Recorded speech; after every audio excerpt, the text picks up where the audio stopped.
हाँ जी, नमस्कार, राधे राधे, जय श्री कृष्ण। कैसे हैं सब लोग? बढ़िया, मजे में, आनंद में। चलिए, ईश्वर आप सबको हमेशा आनंद में रखे, खूब मजे में, खूब स्वाध्याय करें, खूब अध्ययन करें। दोस्तों, हम लोग बात कर रहे थे मुगल कालीन साहित्य की, और आज मुगल कालीन साहित्य के साथ में थोड़ी सी हम लोग चर्चा करेंगे मुगल कालीन शिक्षा की। चलिए, हमारी जो पिछली क्लास थी उस क्लास में हमने बात करी थी तुजुके जहांगीरी की, तुजुके जहांगीरी की। और मैंने आपको बताया कि तुजुके जहांगीरी का जो प्रारंभिक समय का जो इतिहास था, लगभग 12 वर्ष का जो इतिहास लिखा गया वो स्वयं जहांगीर के द्वारा लिखा गया।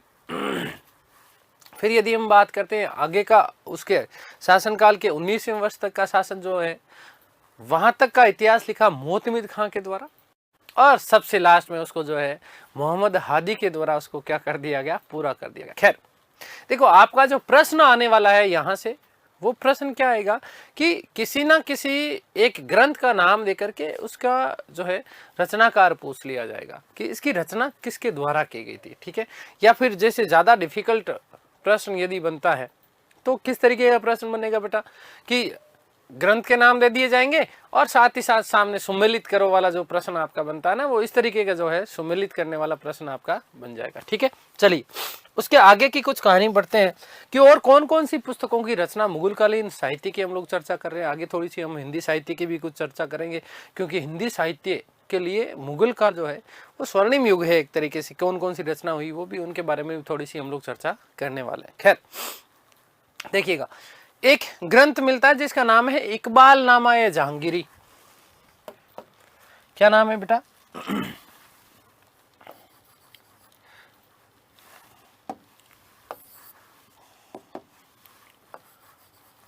मुगल कालीन साहित्य की बात कर रहे हैं हम लोग, है ना? ठीक है, मुगल कालीन साहित्य। ठीक है, इसमें एक तरफ हम लोग ग्रंथ का नाम लिख रहे हैं और सामने जो है उसके रचनाकार की बात कर रहे हैं। ठीक है, तो देखिएगा, इकबाल नामा ए जहांगीरी क्या है बेटा जी? इकबाल नामा ए जहांगीरी, ग्रंथ का नाम क्या है? इकबाल नामा ए जहांगीरी। और इकबाल नामा ए जहांगीरी किसने लिखा? उसी ने जिसने जहांगीर के बाद में जो है जहांगीरनामा या तुजुके जहांगीरी को लिखा था। कौन था बताओ? मोतमिद खां। किसके द्वारा लिखा गया? मोतमिद खां के द्वारा।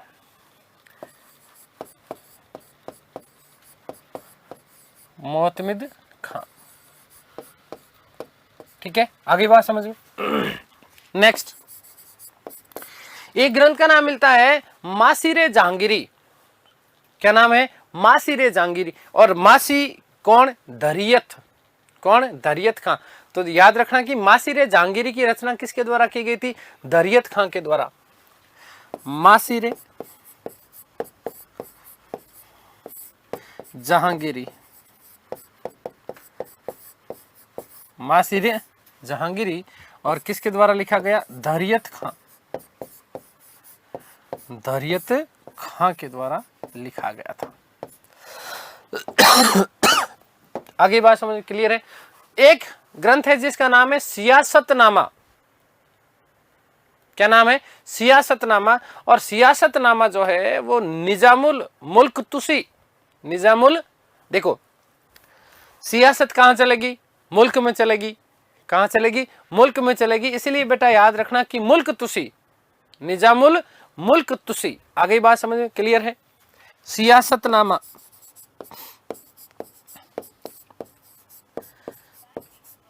सियासतनामा।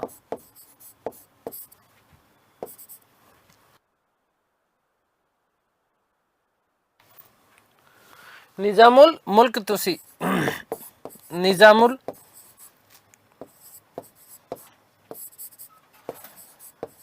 मुल्क तुसी। नेक्स्ट ग्रंथ की हम बात करेंगे, वेरी मोस्ट इंपॉर्टेंट, जहां से प्रश्न बनता है बेटा। अभी पिछला जो फर्स्ट ग्रेड हुआ संस्कृत शिक्षा विभाग, उस संस्कृत शिक्षा विभाग में एक ग्रंथ दिया गया था पादशाहनामा। क्या चीज? पादशाहनामा। और पादशाहनामा किसने लिखा? अब्दुल हमीद लाहौरी। अब्दुल हमीद लाहौरी। उसके अलावा उसके सहायक मोहम्मद अमीन कजवेनी और मोहम्मद वारिस, 3 लोगों ने मिलकर के लिखा था पादशाहनामा। क्या लिखा था? पादशाहनामा। लेकिन जो आपका प्रश्न पूछा जाता है, जहां पर ऑप्शन आपका आएगा तो केवल और केवल एक ही ऑप्शन आएगा, याद रखना कौन सा? अब्दुल हमीद लाहौरी। ये अभी फर्स्ट ग्रेड में पूछा गया था संस्कृत शिक्षा विभाग में, ठीक है ना। तो इसका ध्यान रखना विशेष रूप से। पादशाहनामा किसने लिखा? अब्दुल हमीद लाहौरी। पादशाहनामा, पादशाहनामा, अब्दुल हमीद लाहौरी।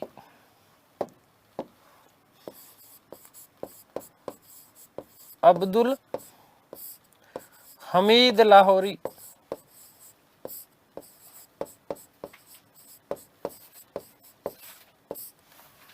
इसके साथ में नाम याद रखना,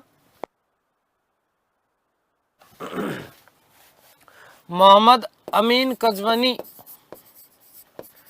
मोहम्मद अमीन कजविनी। और एक नाम और याद रखना बेटा जी, क्या नाम याद रखोगे? मोहम्मद वारिस। मोहम्मद वारिस, मोहम्मद वारिस, मोहम्मद वारिस। ये 3 लोग वस्तुतः यहाँ आपको देखने को मिलते हैं, तो इनका विशेष रूप से आपको ध्यान रखना है।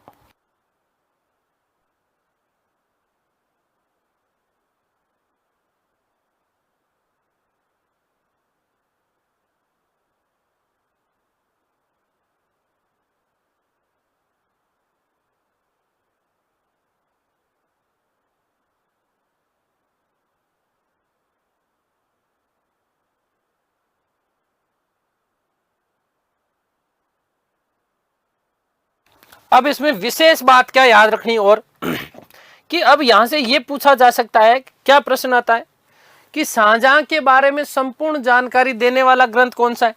तो याद रखना बेटा, शाहजहां के बारे में जानकारी हमें कहां से मिलती है? पादशाहनामा से। शाहजहां के बारे में, शाहजहां के बारे में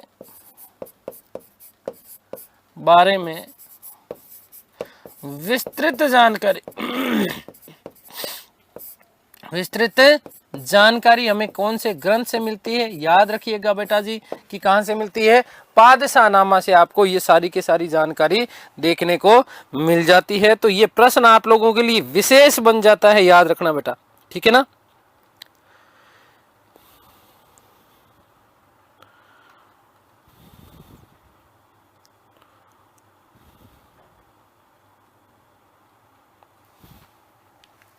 ठीक है, ये प्रश्न भी आपसे पूछा जा सकता है कि शाहजहां के काल का सबसे प्रामाणिक सोर्स क्या है? सबसे प्रामाणिक ग्रंथ माना जाता है शाहजहां के काल का, ठीक है।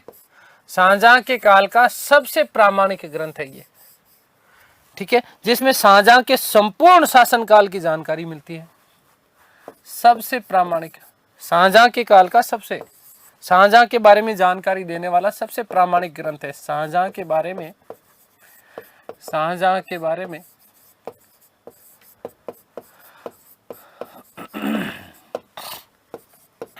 जानकारी देने वाला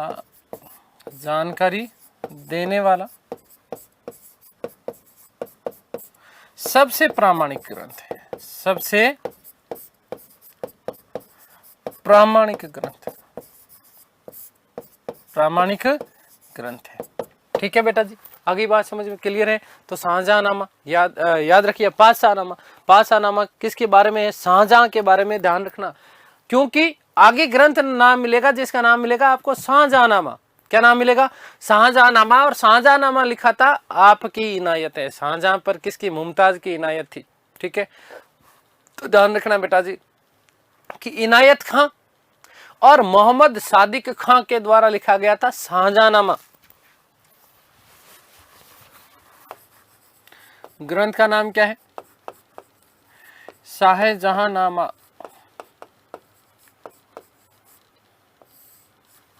किसके द्वारा लिखा गया? तो इनायत खां,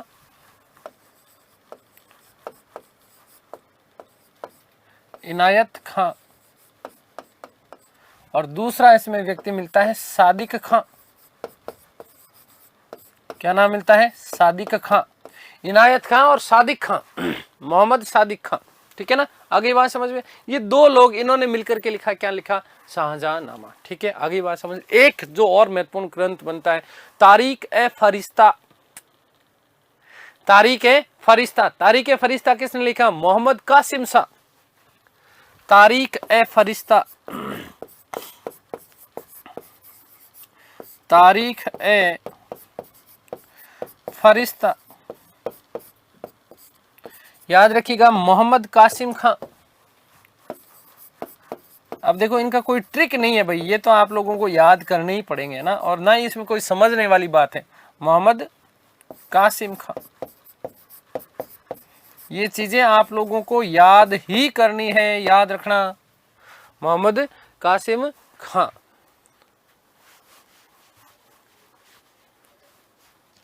ठीक है, नेक्स्ट आलमगीरनामा।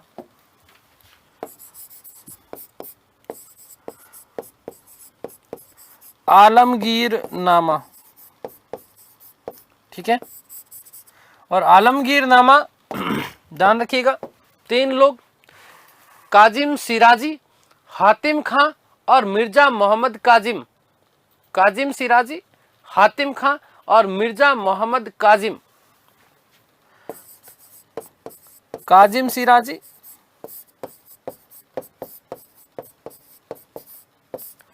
नेक्स्ट हातिम खां,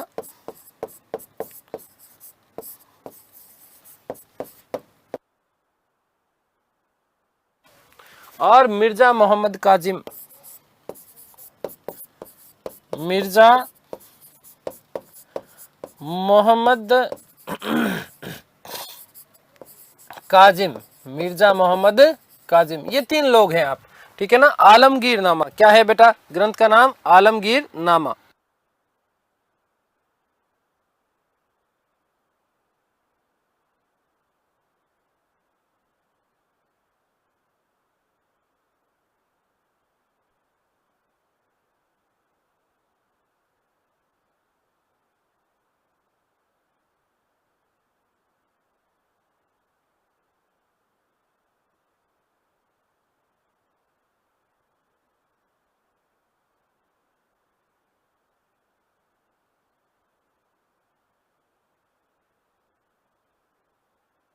अब इस आलमगीरनामा में आपको याद क्या रखना है कि औरंगजेब के बारे में जानकारी मिलती है।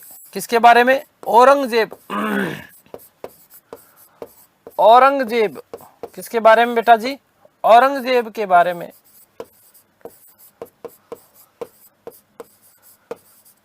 जानकारी मिलती है। किसके बारे में जानकारी मिलती है? औरंगजेब के बारे में जानकारी आपको कहां से मिलती है? आलमगीरनामा से।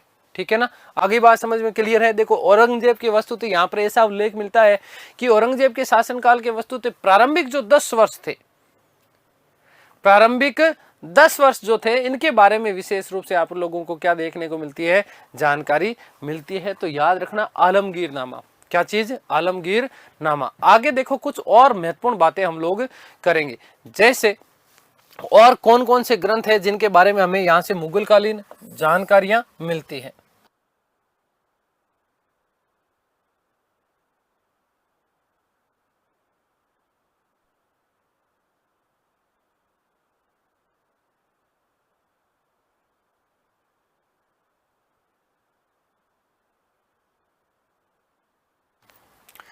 अब देखो विशेष रूप से कुछ याद रखना, मज्म उल बहरीन बहुत महत्वपूर्ण ग्रंथ है बेटा। मज्म उल बहरीन किसके द्वारा लिखे गया? दारा शिकोह के द्वारा। किसके द्वारा? दारा शिकोह के द्वारा। मज्म उल बहरीन,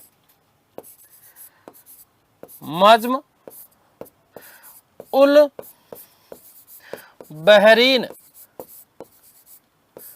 इंपॉर्टेंट भी कर लेना इसको, किसके द्वारा? दारा सिको के द्वारा। किसके द्वारा? दारा सिको के बारे में, दारा सिको के द्वारा जो है इस ग्रंथ का नाम लिखा गया था। और नाम क्या बेटा? मज्म उल बहरीन। क्या है?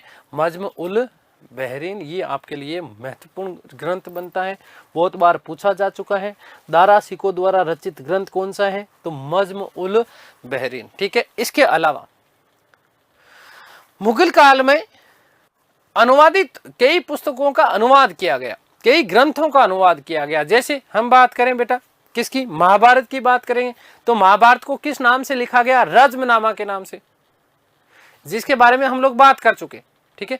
वस्तुतः ध्यान रखना कि महाभारत मुल्ला शेरी, नकीब खां, बदायूनी, शेख सुल्तान हाजी और वस्तुतः महाभारत रज्मनामा के नाम से जो लिखा गया था, फेजी के निर्देशन में महाभारत का अनुवाद हुआ था। तो एक नोट लिख रहा हूं, देखो नोट कि महाभारत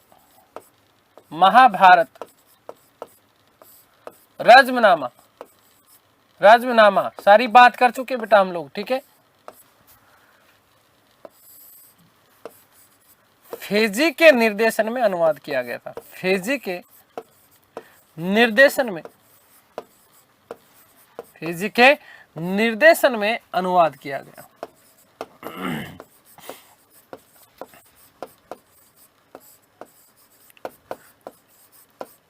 पहली बात तो ये याद रखना, किसके निर्देशन में? फेजी के निर्देशन में। रज्मनामा युद्धों की पुस्तक, मैंने पूरे के पूरे जो उसके चित्र उत्कीर्ण किए गए थे कपड़े के ऊपर, उसके भी मैंने आपको पूरे की पूरी जो है तस्वीरें भी आपको दिखाई है। याद रखना, फेजी के निर्देशन में अनुवाद किया गया था रज्मनामा। महाभारत को किस नाम से जाना जाता है?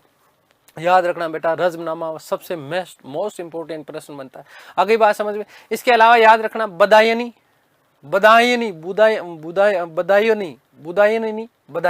ठीक है। मुल्ला शेरी, नकीब खां। प्रमुख जो लेखक हैं इसके कौन है? तो ध्यान देना बेटा, मुल्ला शेरी,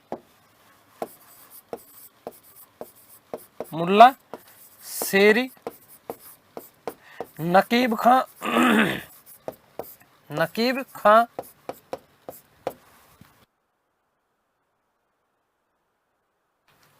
बदायनी,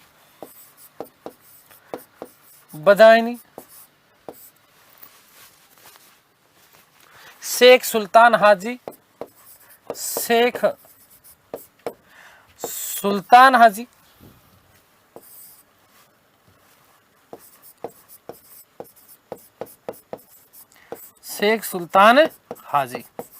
ठीक है। आगे बात समझ। ये कुछ महत्वपूर्ण लोग थे जिनके निर्देशन में, और निर्देशक कौन किया? सबसे बड़ा व्यक्ति कौन है? फेजी है। कौन है? फेजी। इसके बाद बात करते हैं हम लोग रामायण की। किसकी बात करते हैं? रामायण। तो रामायण भी बदायूनी ने, है ना, बदायूनी। ठीक है ना, कौन? बदायूनी, नकीब खां और शेख सुल्तान, और साथ में सबसे बड़ा व्यक्ति कौन? फेजी। रामायण में भी सेम ही लोग हैं, देखिएगा। रामायण,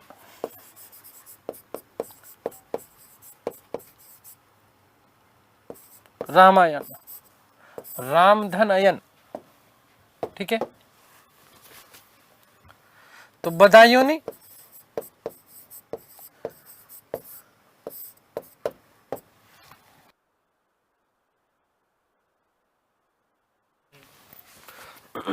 नकीब खां,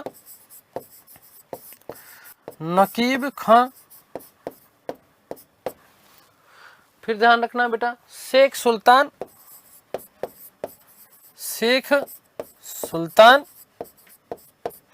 और विशेष व्यक्ति जो कौन? फेजी। कौन है? फेजी।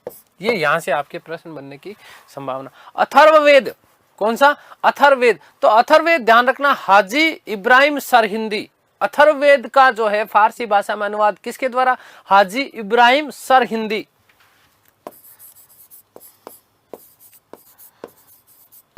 अथर्ववेद,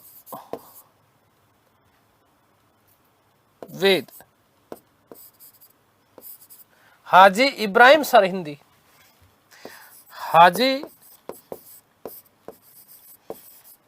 इब्राहिम सरहिंदी, हाजी इब्राहिम सरहिंदी। ठीक है, इसके द्वारा देखो किसका जो है अथर्ववेद का जो है किया गया था। ठीक है, आगे बात समझ में क्लियर है ना।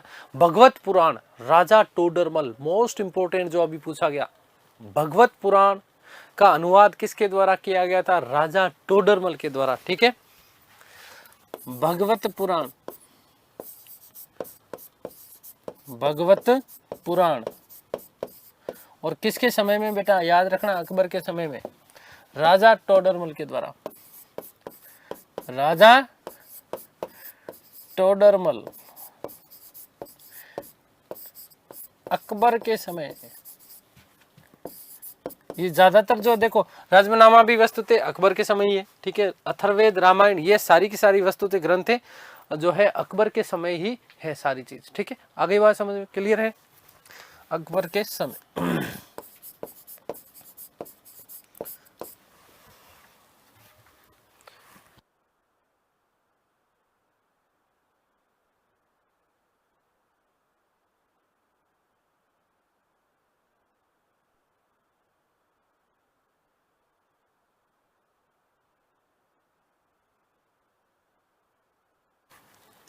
देखो ध्यान रखना, महाभारत, राजमनामा, रामायण, अथर्ववेद, भगवत पुराण, तो ये प्रमुख ग्रंथ हो गए। उसके बाद में राज तरंगिणी, बहर उल उस्माद, राज तरंगिणी का जो है मूलतः किस नाम से? बहर उल उस्माद के नाम से, राज तरंगिणी।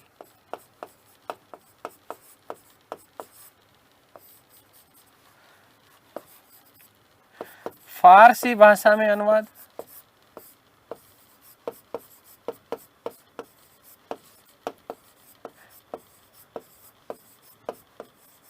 बहर उल उस्माद के नाम से, बहर उल उस्माद, बहर उल उस्माद के नाम से जो है इसका क्या किया गया था? फारसी भाषा में रूपांतरण किया गया था। मोस्ट इंपोर्टेंट प्रश्न बनता है बेटा, ध्यान रखना कि राज तरंगिणी भारत का प्रथम जो है ऐतिहासिक ग्रंथ था। ठीक है, आगे बात समझ में। तो राज तरंगिणी बहर उल उस्माद के नाम से, मुल्ला शाह मोहम्मद शाहबादी, मुल्ला Shah Mohammad Shahabadi,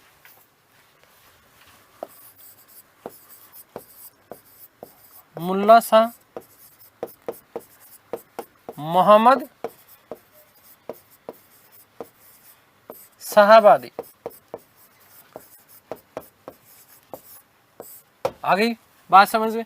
next most important प्रश्न, पंचतंत्र और एक भगवत गीता और योग वशिष्ठ दारा सिको वस्तुते। ठीक है, भगवत गीता, योग वशिष्ठ और 52 उपनिषद, इन समस्त ग्रंथों का जो है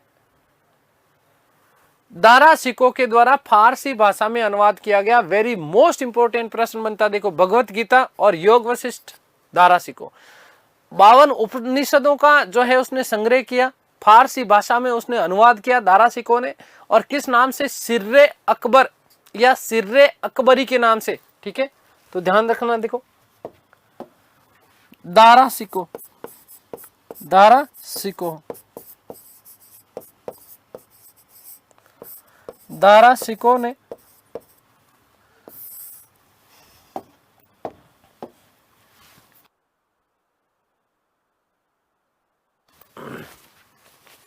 भगवत गीता,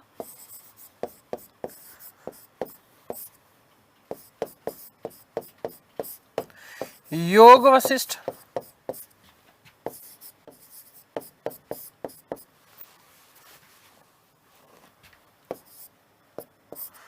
वे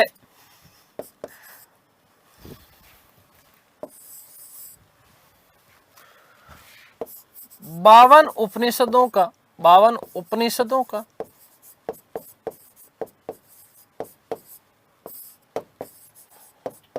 फारसी भाषा में अनुवाद, फारसी भाषा में अनुवाद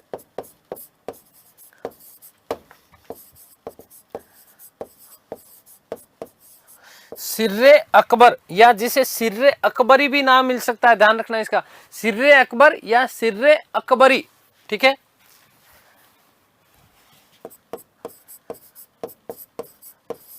सिर्रे अकबर के नाम से या सिर्रे अकबरी के नाम से एक ही बात है, ठीक है ना।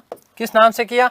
सिर्रे अकबरी के नाम से। इसको इंपॉर्टेंट कर लेना, ये प्रश्न बहुत बार पूछे जा चुके हैं कि दारा सिकों ने 52 उपनिषदों का फारसी भाषा में अनुवाद किस नाम से किया, ठीक है। तो सिर्रे अकबरी, सीधे सीधे पूछ लिया जाएगा सिर्रे अकबरी क्या है, तो दारा सिकों द्वारा अनुवादित 52 उपनिषदों का फारसी भाषा में अनुवाद है। आपसे प्रश्न पूछ लिया जाएगा कि भगवत गीता और योग वशिष्ठ का फारसी भाषा में अनुवाद किसके द्वारा किया गया, वस्तुतः याद रखना, तो कौन? दारा सिकों। आपसे प्रश्न पूछ ले भगवत पुराण का किसने किया? राजा टोडरमल ने। किसने? राजा टोडरमल ने। पंचतंत्र, ठीक है, मोस्ट इंपोर्टेंट, ध्यान रखना बेटा, पंचतंत्र जो कि सबसे ज्यादा भाषाओं में अनुवादित ग्रंथ माना जाता है, भारतीय ऐसा ग्रंथ जो सबसे ज्यादा भाषाओं में अनुवादित है, ठीक है। पंचतंत्र मूलतः किसने लिखा था? विष्णु शर्मा ने, लेकिन फारसी भाषा में इसे लिखा गया, ठीक है, अनवर ए सुहली। फारसी भाषा में पंचतंत्र अनवर ए सुहली के नाम से किसने लिखा? अबुल फजल ने लिखा। और याद रखना कि अरबी अनुवाद, अरबी भाषा में अनुवाद वस्तुतः किस नाम से जाना जाता है? कलीला वादिमना। ये अभी फर्स्ट ग्रेड में पूछा गया, शिक्षक भर्ती परीक्षा में ये बहुत बार ये प्रश्न पूछा जा चुका है। ध्यान रखना कि अरबी भाषा में अनुवाद किस नाम से जाना जाता है बेटा? कलीला वादिमना। जबकि फारसी भाषा में अनुवाद किस नाम से जाना जाता है? अनवर ए सुहली। अब देखो, अरबी भाषा में इसका जो अनुवाद किया गया वो 8वीं शताब्दी में किया गया था। नाम तो मैंने ऐसे बोले ना, कईयों का मन कर रहा होगा कि मुक्का ही मार दूं एक, है ना। गुरुजी आदरणीय जरूर होते हैं, लेकिन इतने कोई नाम याद होंगे क्या? होंगे बेटा। मैंने ये जो शब्द कहा, ये एक बार तो मैं पहली बात तो मजाक नहीं करता हूँ, और मेरी जो मजाक होती है वो सिलेबस में होती है। मैंने कहा कि ऐसा मन करता मुक्का मार दूं, तो पंचतंत्र का अरबी भाषा में अनुवाद किसने किया? मुकफ्फा। एक शब्द याद रख लो, बड़ा नाम है, ठीक है, अब्दुल्ला इब्न उल मुकफ्फा। पूरा नाम क्या है? अब्दुल्ला इब्न उल मुकफ्फा, ठीक है ना। तो याद रखना कि ऐसे ऐसे लिखे कि मन करता मुक्का मार दूं, ठीक है ना। तो ध्यान रखना बेटा कि अरबी भाषा में अनुवाद किस नाम से? कलीला वादिबना के नाम से जाना जाता है। किसने लिखा? 8वीं शताब्दी में अब्दुल्ला उल मुकफ्फा के द्वारा, ठीक है। किसके द्वारा? अब्दुल्ला उल मुकफ्फा के द्वारा। मोस्ट इंपोर्टेंट ये प्रश्न आपका बनता है, ध्यान रखना इसका, ठीक है। तो पंचतंत्र अनवर ए सहली फारसी भाषा में किसने? अबुल फजल ने। मोस्ट इंपोर्टेंट प्रश्न देखिएगा बेटा। एक मैं आपको देखिए अगले पेज पे लिखूंगा, एक ग्रंथ और मैं बताता हूं, कालिया दमन। कालिया दमन भगवान श्री कृष्ण ने किया ना, अरे शेष ना, कालिया का दमन किया था ना भगवान श्री कृष्ण ने, जब उनकी गेंद गिर जाती है तो, ठीक है। तो कालिया दमन का फारसी भाषा में अनुवाद किया था अयार ए दानिश। किस नाम से? अयार ए दानिश के नाम से। और ये भी जो है किया था किसने? अबुल फजल ने। किसने? अबुल फजल ने। तो देखिएगा, अबुल फजल, अबुल फजल, अबुल फजल ने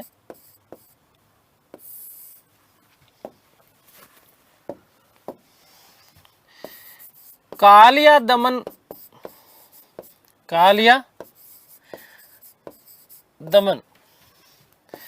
का फारसी भाषा में अनुवाद, का फारसी भाषा में अनुवाद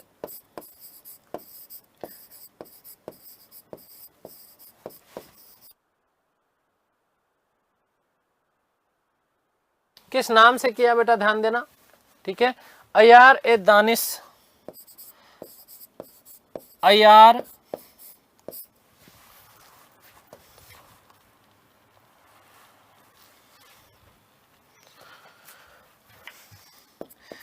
ए दानिश, ठीक है। वहीं ध्यान रखना कि पंचतंत्र का, किसका बेटा, पंचतंत्र का अनुवाद अनवर ए सहली, अनवर ए सुहेली है ना, अनवर ए सुहेली के नाम से किया।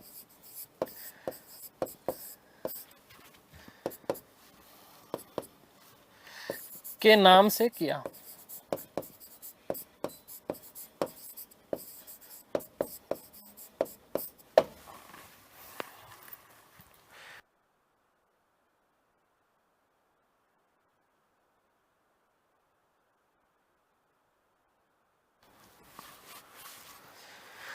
नोट, क्या नोट बेटा, कि पंचतंत्र का अरबी भाषा में अनुवाद, पंचतंत्र का अरबी भाषा में अनुवाद, अरबी भाषा में अनुवाद कलीला वादिमना के नाम से, कलीला वादिमना के नाम से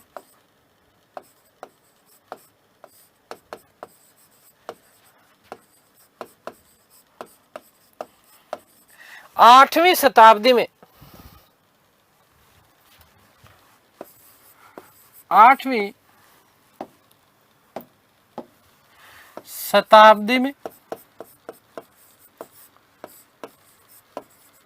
अब्दुल्ला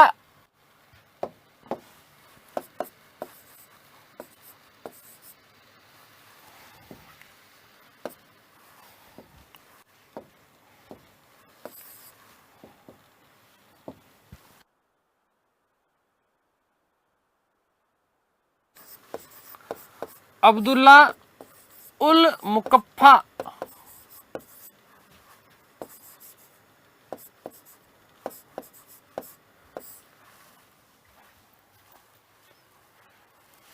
ठीक है, अब्दुल्ला उल मुकफ्फा के द्वारा किया गया।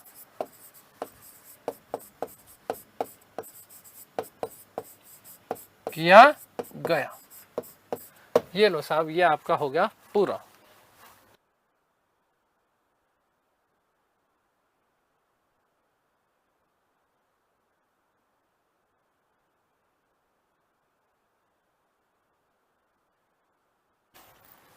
आगे बात समझ क्लियर है ना। तो इन चीजों का देखो बेटा ध्यान रखना। अब्दुल्ला उल मुकफ्फा, मुकफ्फा, ठीक है, मुक्का मारना है, ठीक है। चलिए, मुगलकालीन साहित्य में अब कुछ विशेष महत्वपूर्ण बातें कर रहा हूं, देखो ध्यान से सुनना। पद्मावत, मलिक मोहम्मद जायसी, मृगावत, मलिक मोहम्मद जायसी, ठीक है। पद्मावत जो कि मुगल काल के दौरान लिखा गया, कौन से काल के दौरान, मुगल काल के दौरान। और वस्तुतः पद्मावत जो था शेरशाह सूरी का जब शासनकाल चलता है, यहाँ पर जब हुमायूं का निर्वासन काल होता है, उसी समय लिखा गया हिंदी का प्रथम ग्रंथ माना जाता है पद्मावत। ध्यान रखना बेटा, अन्य महत्वपूर्ण तथ्य लिख रहा हूं, अन्य महत्वपूर्ण तथ्य।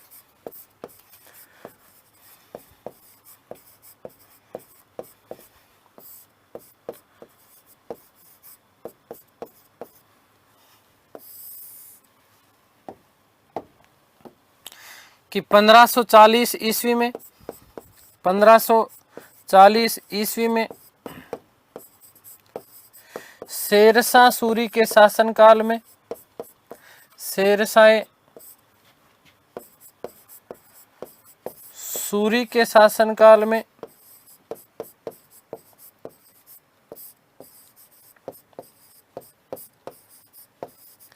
मलिक मोहम्मद जायसी ने, मलिक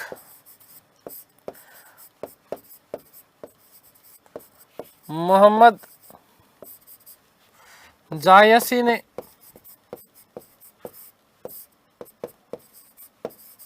पद्मावत की रचना की।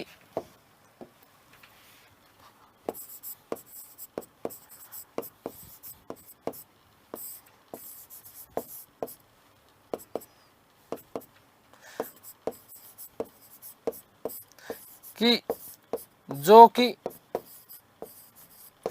हिंदी साहित्य का प्रथम ग्रंथ माना जाता है। हिंदी साहित्य का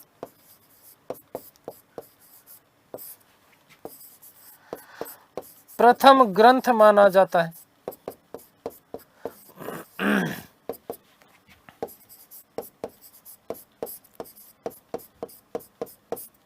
हिंदी साहित्य का प्रथम ग्रंथ कौन सा है? याद रखना बेटा, पद्मावत है। कौन सा है? पद्मावत है। रचना किसने की? मलिक मोहम्मद जायसी ने। किसने? मलिक मोहम्मद जायसी ने। किसके शासनकाल में? तो शेरशाह सूरी के शासनकाल में इसकी रचना की गई थी। याद रखना, 1540 में।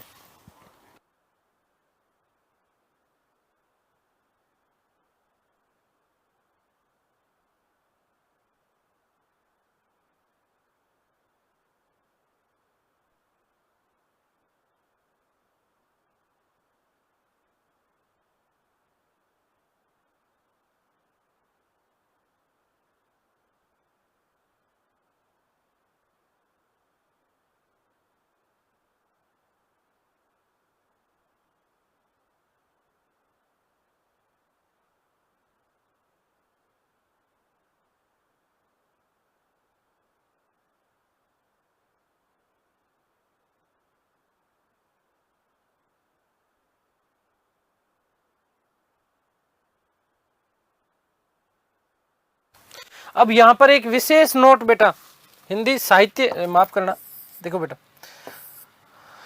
विशेष नोट क्या है कि अब यहां पर थोड़ी सी कंट्रोवर्सी होती है, ठीक है ना। हिंदी साहित्य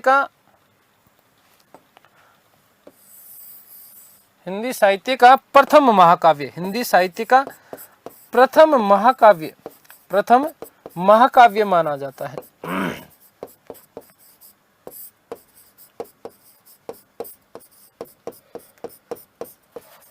अब थोड़ी सी कंट्रोवर्सी क्या मिलती है? अब थोड़ी सी कंट्रोवर्सी इसलिए मिलती है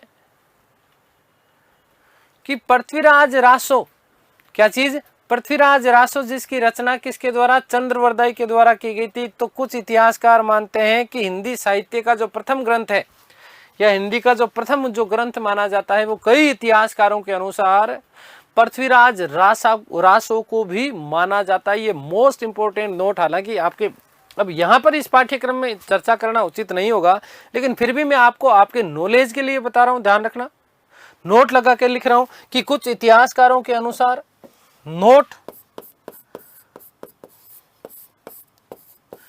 कुछ इतिहासकारों के अनुसार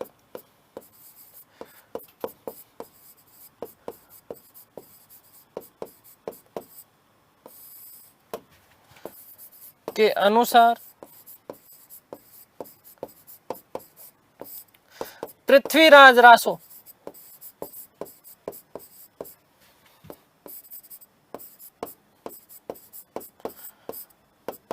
को हिंदी का प्रथम ग्रंथ माना जाता है। हिंदी साहित्य का प्रथम ग्रंथ माना जाता है। हिंदी साहित्य का प्रथम ग्रंथ माना जाता है।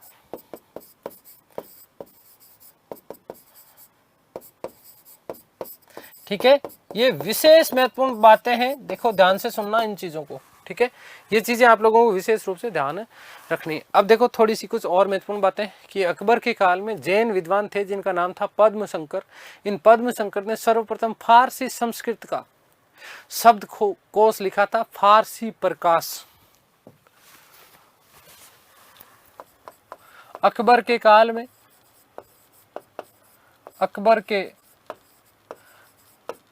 में जैन विद्वान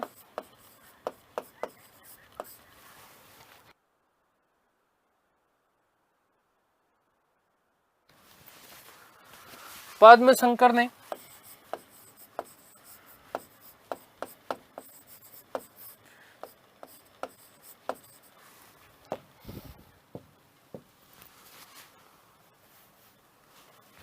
सर्वप्रथम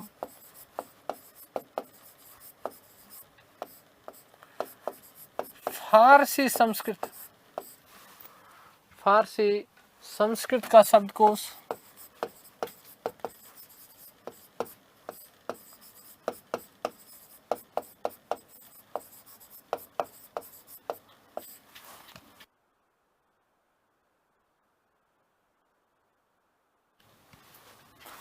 फारसी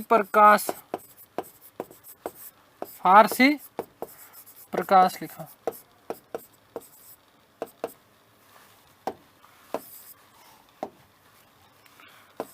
की रचना की। ठीक है, ये मोस्ट इंपोर्टेंट तथ्य बनता है, आपका ध्यान रखना बेटा।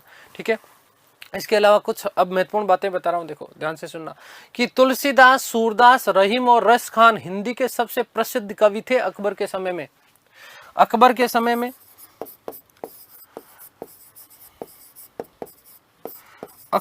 समय में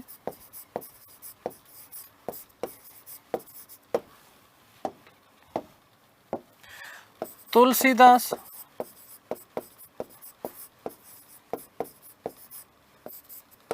सूरदास,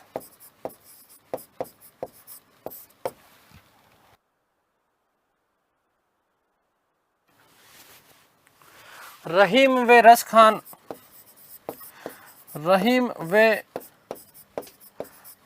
खान हिंदी के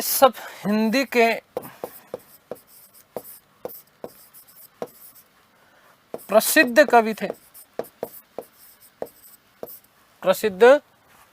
कवि थे। और यही कारण है कि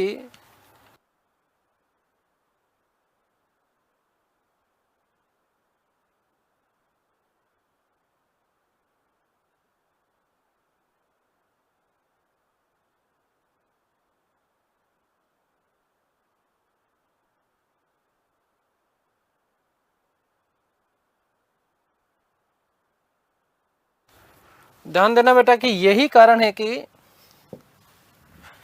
इसी कारण इस काल को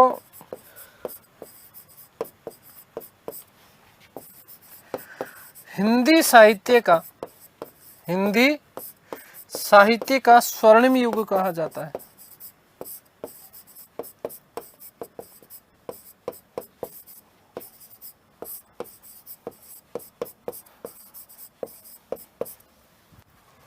कहा जाता है।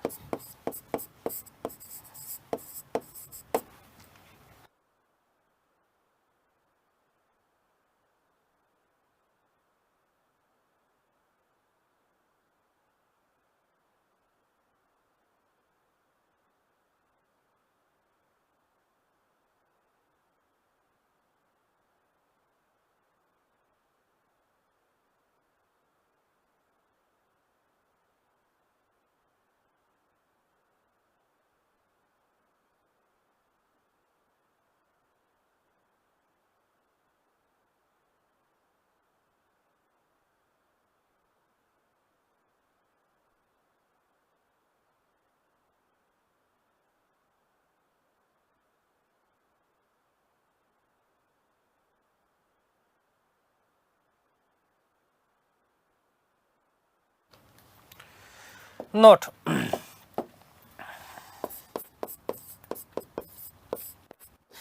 अकबर के समय ही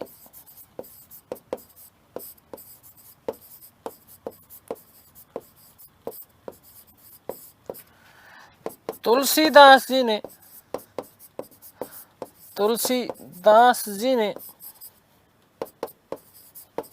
अवधी भाषा में रामचरितमानस की रचना की। अवधी भाषा में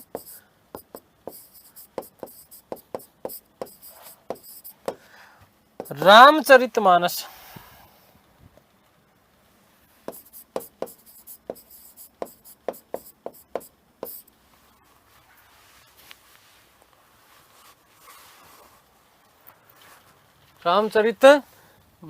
की रचना की।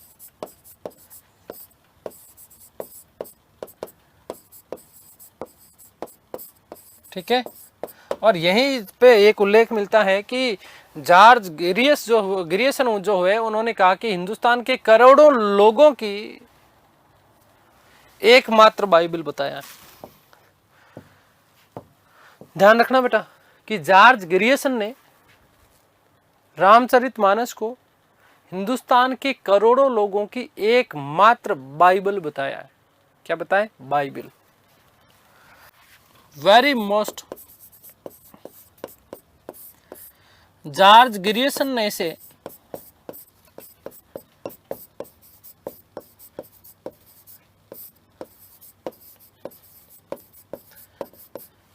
हिंदुस्तान के करोड़ों लोगों की हिंदुस्तान के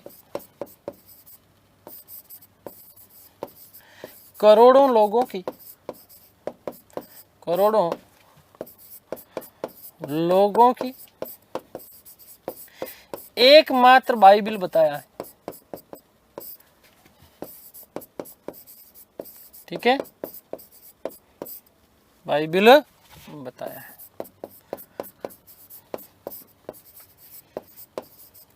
ठीक है, आगे बात समझो। आप लोगों को पता होना चाहिए कि तुलसीदास जी ने विनय पत्रिका, कवितावली, दोहावली, गीतावली, ये सारे के सारे जो है ग्रंथ लिखे थे। याद रखना कि ये अकबर के समकालीन थे, एकांतवासी थे। ये सारी की सारी बातें हम लोग वस्तुतः कर चुके हैं।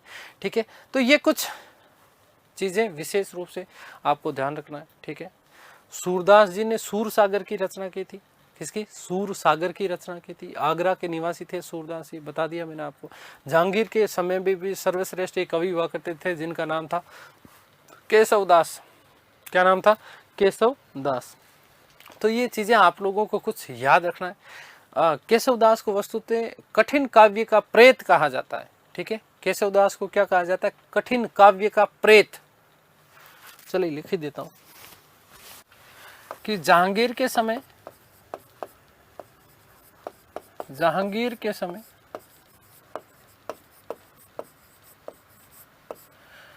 सर्वश्रेष्ठ कवि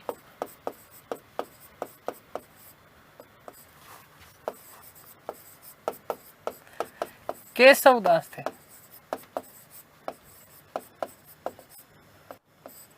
जिन्हें कठिन काव्य का प्रेत कहा जाता है। कठिन काव्य का प्रेत कहा जाता है।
और लास्ट बात इसी के साथ समाप्त करूंगा, इस बात को नोट लगा के,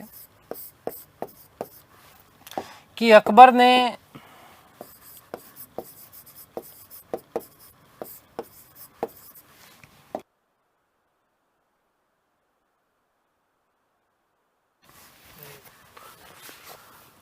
मोहम्मद हुसैन कश्मीरी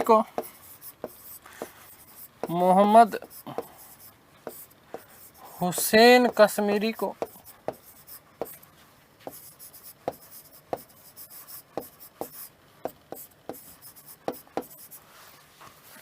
जरी कलम की उपाधि दी। कौन सी? जरी कलम की उपाधि प्रदान की।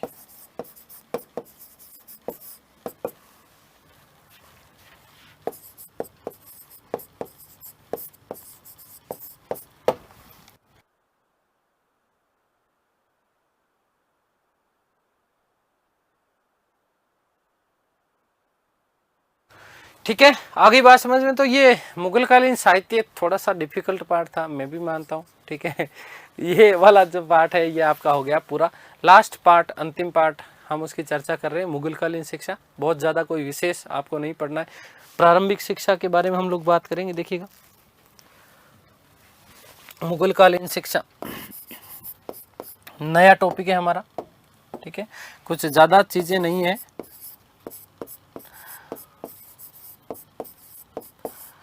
मुगल कालीन शिक्षा,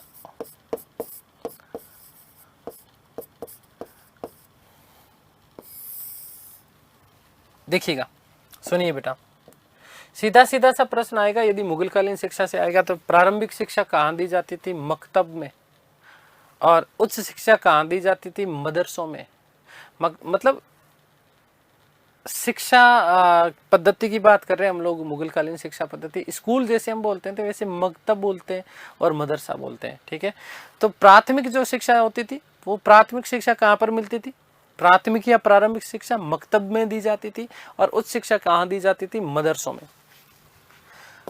तो प्राथमिक या प्रारंभिक शिक्षा, प्रारंभिक शिक्षा मकतब, जबकि उच्च शिक्षा, उच्च शिक्षा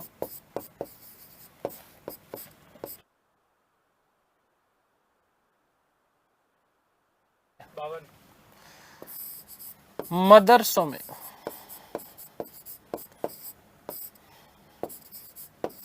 ठीक है, मकतब में। और ये क्या है? एक तरीके से ये क्या है बेटा? स्कूल है ये।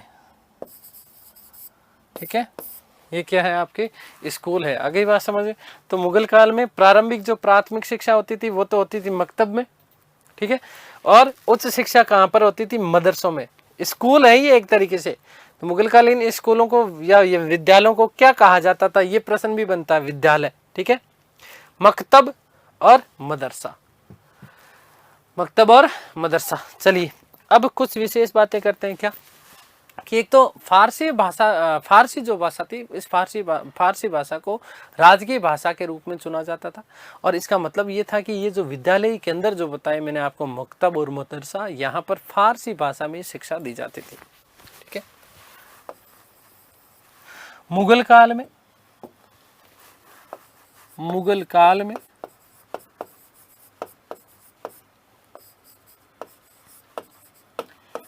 फारसी भाषा, फारसी भाषा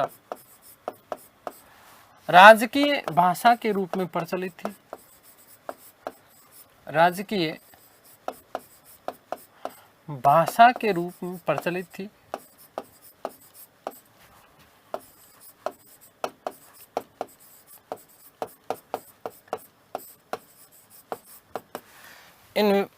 इन मदरसों व मकतबों में, मदरसों वे मकतबों में, विद्यालय है ये बेटा। ठीक है, क्या है? विद्यालय है। मदरसों व मकतबों में शिक्षा फारसी भाषा में ही होती थी। फारसी भाषा में ही दी जाती थी।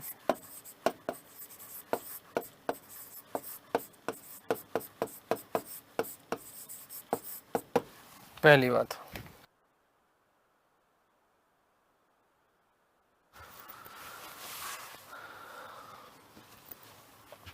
नेक्स्ट, हुमायूं ने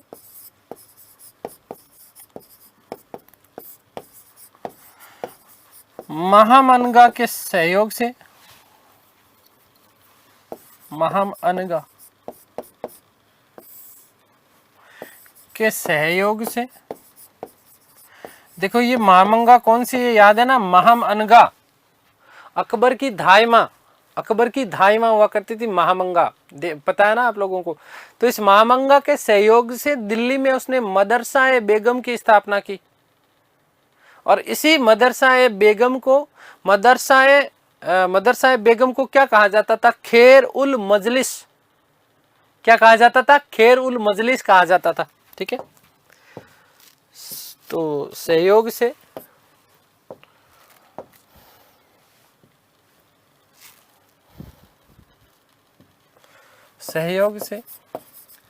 दिल्ली में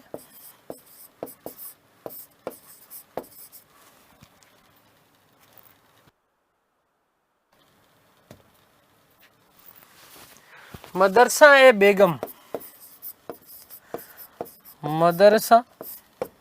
ए बेगम की स्थापना की,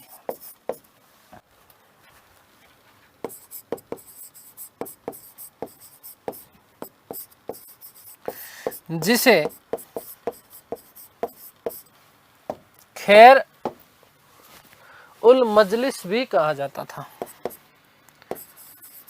खैर उल मजलिस, बस छोटे छोटे नाम है, सीधे सीधे ही। ठीक है, खैर उल मजलिस भी कहा जाता था,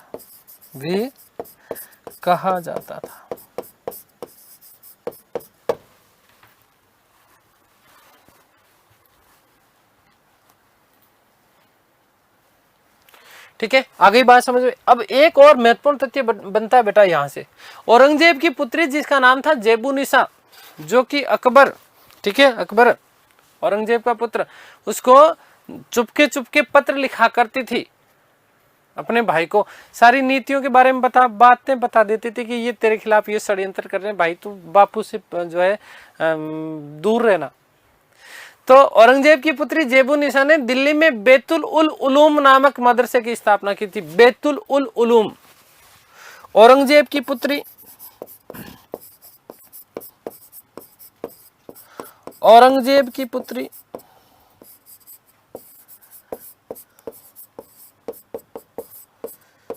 जेबुनिसा ने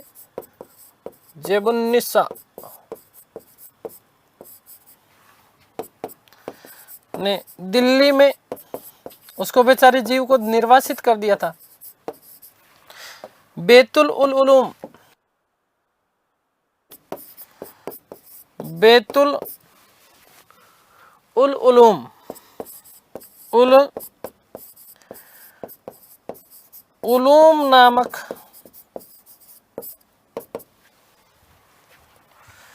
मदरसे की स्थापना की।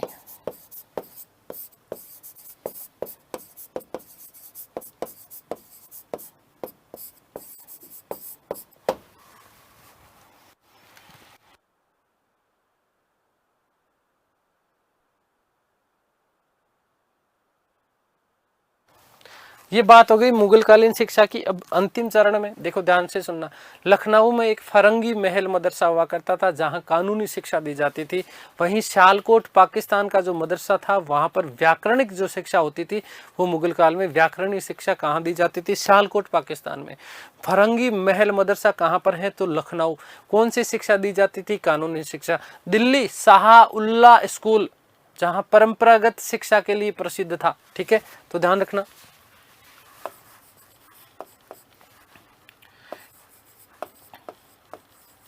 केंद्र, और इधर मैं लिख रहा हूं शिक्षा। देखो, सबसे पहले याद रखना फरंगी महल मदरसा, फरंगी महल मदरसा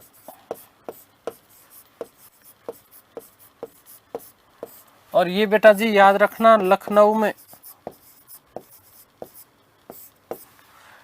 यहां कानूनी शिक्षा दी जाती थी।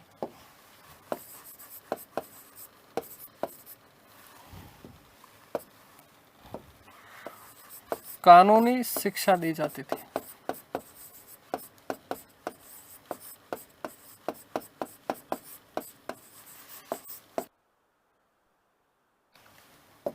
नेक्स्ट, सियालकोट मदरसा, सियालकोट मदरसा,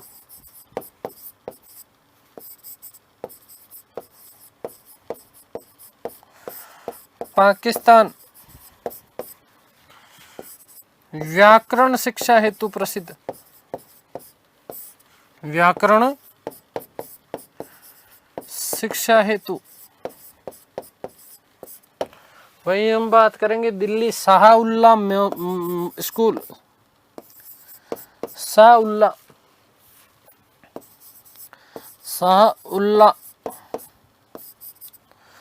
स्कूल या मदरसा, ठीक है।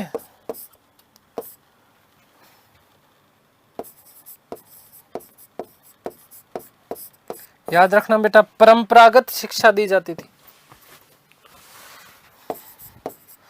परंपरागत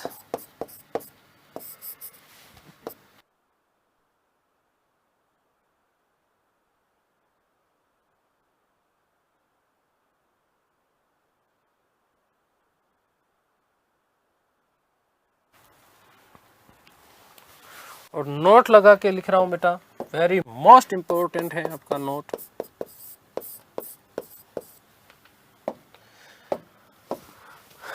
कि बनारस मुगल काल में, बनारस मुगल काल में बनारस हिंदू शिक्षा का सबसे बड़ा केंद्र था, हिंदू शिक्षा का सबसे बड़ा केंद्र था।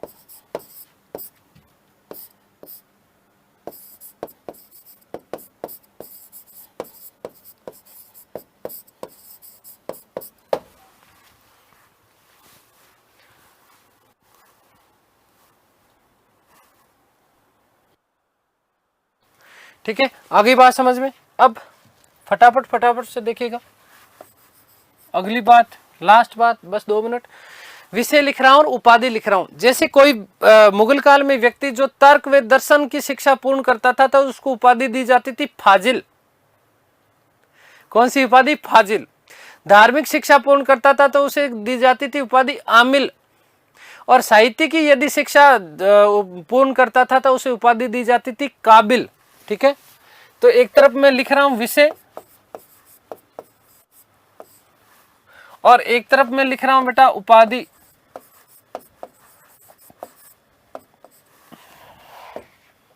ठीक है, नंबर 1 ध्यान देना, वापस बता रहा हूं। तर्क व दर्शन की शिक्षा पूर्ण करने वाले को कौन सी उपाधि दी जाती थी मुगल काल में? यह प्रश्न बनता है फाजिल। तर्क व दर्शन की शिक्षा, दर्शन की शिक्षा पूर्ण करने पर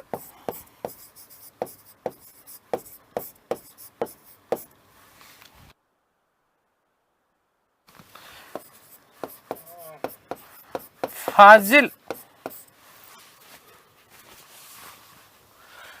नंबर 2 धार्मिक शिक्षा पूर्ण करने पर, धार्मिक शिक्षा पूर्ण करने पर क्या कहा जाता था? आमिल। और साहित्यिक शिक्षा पूर्ण करने पर, साहित्यिक शिक्षा,